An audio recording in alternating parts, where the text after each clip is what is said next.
Let's talk about notifications and time. And there's sort of two versions of this that I'm seeing that are almost equally bad these days. One is your classic like meetings driven culture. And the meetings driven culture companies are typically the bigger ones who, you pass down information by literally being in meetings. And being in the meeting is important because otherwise you got FOMO and all the rest of it.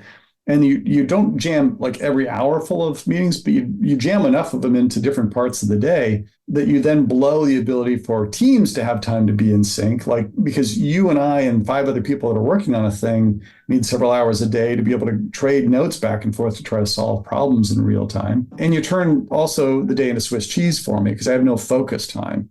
So when you say to somebody, hey, by the way, I know you're a meetings driven culture, but I need you to allow people to have 2 hours a day, notifications off during the workday. They're like, that's insane. It'll never work. We can't do it. And the answer is you've got to find a way to experiment and iterate into making that happen, not for everybody in the organization, but at least start off with like ICs, frontline managers, and senior managers, like just those layers in your organization, and find ways to do it, for the people that need it the most and that are the most burned out. The equally bad and sort of insidious one is companies that have done too much of the free for all. The individual freedom and choice sounds great, but doesn't really work when it gets to the level of like, how do teams work together? And so concepts like core collaboration hours and things like time zone banded teams end up being really important. And I've talked with so many organizations that got a lot more flexible in their hiring aperture that are now finding that their issue isn't place, it's time.